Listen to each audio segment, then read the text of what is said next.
When it comes to the Second World War, there is little deliberation over who is responsible for its outbreak.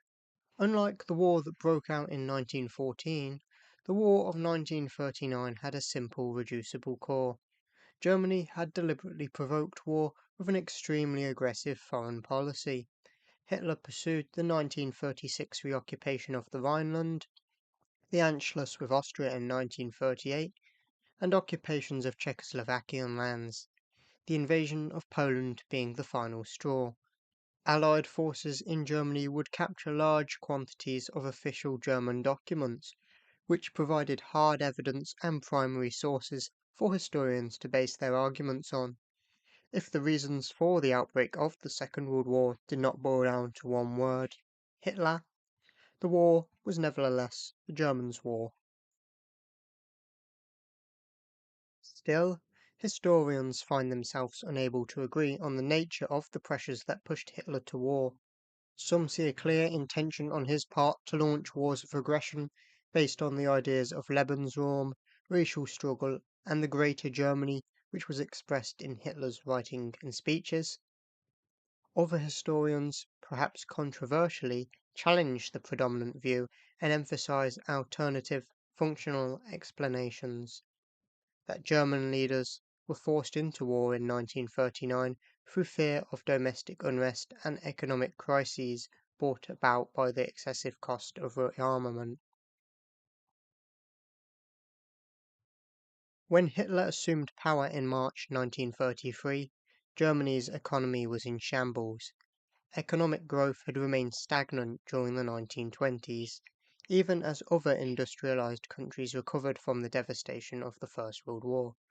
Worse, the Great Depression had hit Germany disproportionately hard. The problem of unemployment in Germany in the 20s and 30s was closely bound up with German politics, and it was against a backdrop of rising unemployment that the Nazi Party had been elected to government, with from 1924 onwards millions unemployed.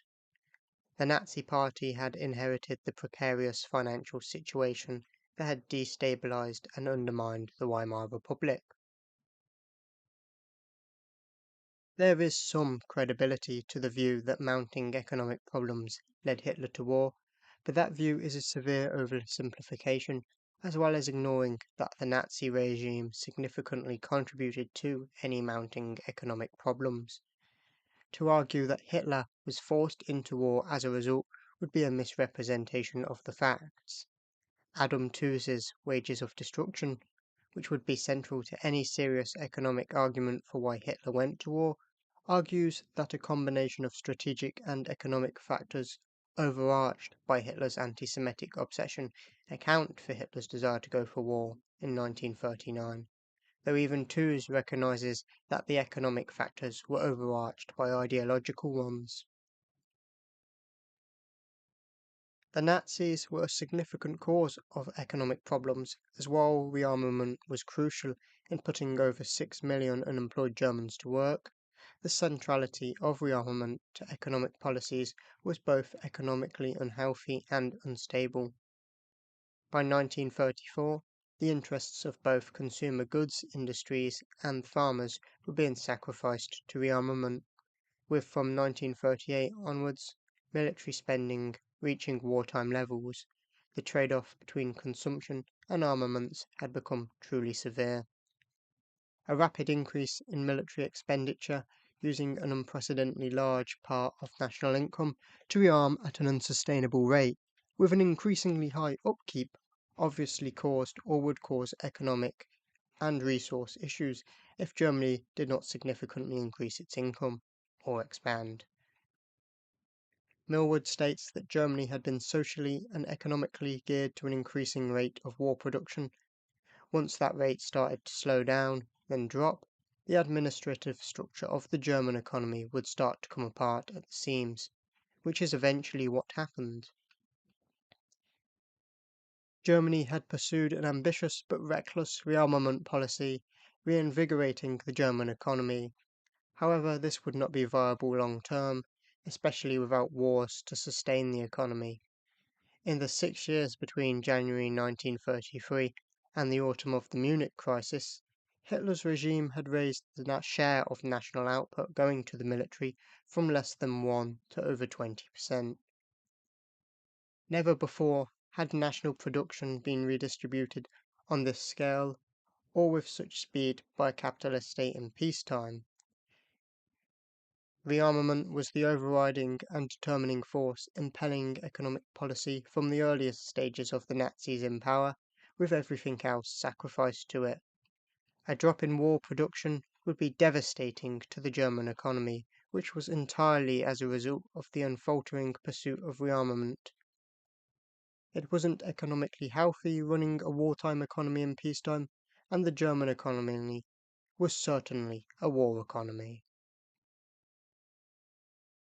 The 4-year plan was headed by Hermann Göring and was central to Germany's rearmament. The 4-year plan was a response to an already strained German economy and arguably caused large economic problems and would have caused even larger ones had Germany not went to war in 1939. The objective of the plan was for progress towards a self-sufficient Germany to lessen her dependence on foreign countries for her raw materials. The plan certainly gave the semblance of a plan for war, with Hitler's 1936 memorandum on the 4-year plan stating the two prevailing aims being that the German army and economy must be ready for war within 4 years. Mounting economic problems did not force Germany into war in 1939. Furthermore, the mounting economic problems were directly a result of Nazi policies that had geared Germany for war, with the outbreak of the Second World War a result of intentional choices made by Germany. Hitler's Germany held a clear commitment to territorial expansion and war to achieve their goals, with Hitler intent on revolutionary change and on reshaping the international order to achieve German ascendancy.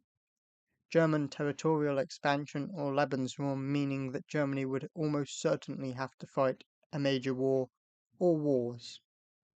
As such, Hitler had always been preparing Germany for war, with the ideological rationale of Hitler and the Nazi Party having been explored in depth, leaving no room for doubt that they ideologically supported and desired war. While the 1939 situation permitted Germany no further acceleration in armament efforts, with rival powers all accelerating their production, a rebalancing of forces had been triggered by Germany's breakneck aggression. Germany's deteriorating economic position, combined with favourable shifts in the diplomatic balance, meant Hitler had nothing to gain waiting any longer for war. However, it is impossible to look past the conclusion that Hitler was always preparing for war, rather than forcing Germany into a war. Any mounting economic crisis was as a result of policy that would benefit Germany in war. No war would likely lead to an economic crisis in Germany, but war had been the plan all along, and the economy had been radically adjusted to support it.